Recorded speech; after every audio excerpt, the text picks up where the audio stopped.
Attack చేస్తాను, మీ మీద కేసులు పెడతారు, దేనికన్నా? ఒకవేళ మీరు రాజకీయాల్లోకి వస్తారేమో. అప్పుడు దాకా నేను నిర్ణయించు, నేను నమ్మలేదు.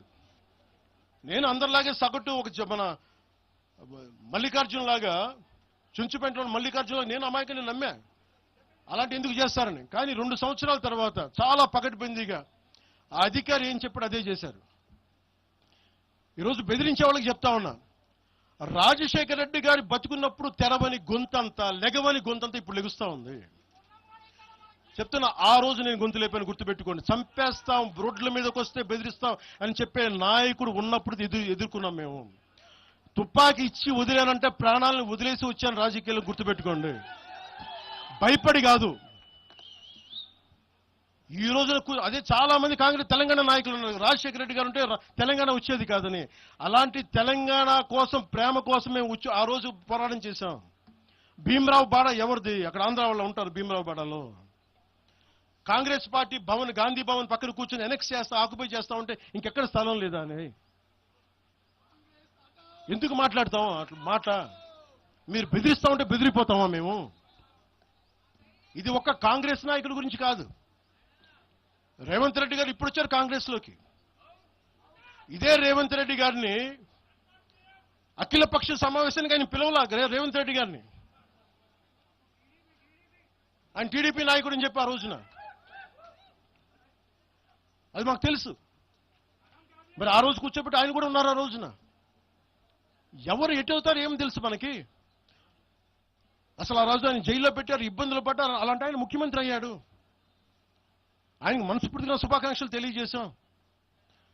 ఈ ఎంటైర్ ఫియాస్కోలో ఆయన ప్రమేయం ఉందని నేను చెప్పట్లా, కేసీఆర్ గారి ప్రమేయం ఉందని చెప్పట్లా. కొద్దిమంది వాడుకుంటా ఉన్నారు, వీళ్ళెవరి ప్రమేయం ఉందని నేను చెప్పట్లా. కానీ మీరు ఈ పార్టీల వెనక దాక్కొని, కొన్ని ముసుగుల వెనక దాక్కొని, సోషల్ మీడియా హ్యాండిల్స్ వెనక దాక్కొని చేస్తే పవన్ కళ్యాణ్ కానీ, జనసేన నాయకులు కానీ, జనసేన సాధకులు కానీ ఎవరు భయపడరు. మేము తిరుగుతాం, నిలబడతాం.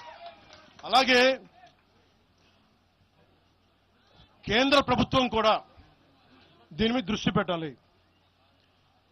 ఇలాంటి వాదనలు దేశమంతా మొదలైతే, తమిళనాడుకు వచ్చి హిందీ గోబ్యాక్ అని, హైదరాబాద్లో మార్వాడి గోబ్యాక్ అని, నార్త్ ఇండియా గోబ్యాక్ అని, తెలంగాణ యాస భాషలో హిందుస్థానీ ఉంటుంది, హిందుస్థానీ. అలాంటి తెలంగాణలో కూడా హిందీ ఉండకూడదని మాట్లాడుతూ ఉంటే భావాలు ఎటుపోతా ఉన్నాయి. దేశాన్ని విచ్ఛిన్నం చేసే భావాలు కాదా? భారతదేశం అంతా ఒకటి కాదా? ఇలాగే అమిత్ షా గారిని కూడా ఇలాగే అన్నారు, బెంగాల్కి వస్తే తరివేస్తాం అని చెప్పారు టీఎంసీ నాయకులు మాట్లాడేది వేరు, ప్రజలు మాట్లాడేది వేరు. టీఎంసీ నాయకులు మాట్లాడితే తన్ని ప్రజలు వాళ్ళని తగిలేశారు. రోజు ఇలా మాట్లాడితే రేపు పొద్దున ఇలాంటి వదిలేస్తే ఏమవుతాయంటే, వందే మాత్రం పాడనని చెప్తారు, జనగణమన పాడనని చెప్తారు. ఎందుకంటే బెంగాలీలో ఉంది, మేము పాడమంటారు ఇలాగే వదిలేస్తే. ఒకసారి ఈ ప్రాంతీయత అనే భావం గనక ఎక్కువైపోయి జాతీయ సమగ్రతకి విభేదం కలిగితే, వన్ డే దిల్ సే we don't like to sing Vande Mataram. One day they might say we don't like to sing Janaganamana because of this kind of mindset. This has to be addressed, this has to be corrected. ఇట్లాగే మాట్లాడారు, మీకేం పని అని. అమిత్ షా గారి గురించి మాట్లాడింది అదే చెప్పా.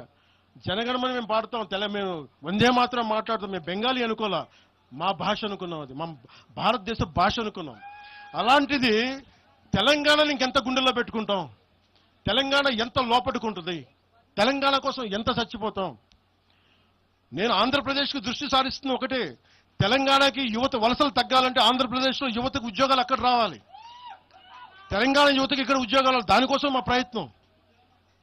వలసలు ఆగాలి ఖచ్చితంగా. మీరు అనుకున్న నేను తెలుసా, మొత్తం అందరూ ఉన్న 100 ఉద్యోగాలకి 10,000 మంది కొట్టుకుంటే, కనీసం దాంట్లో మొత్తం 10,000 మంది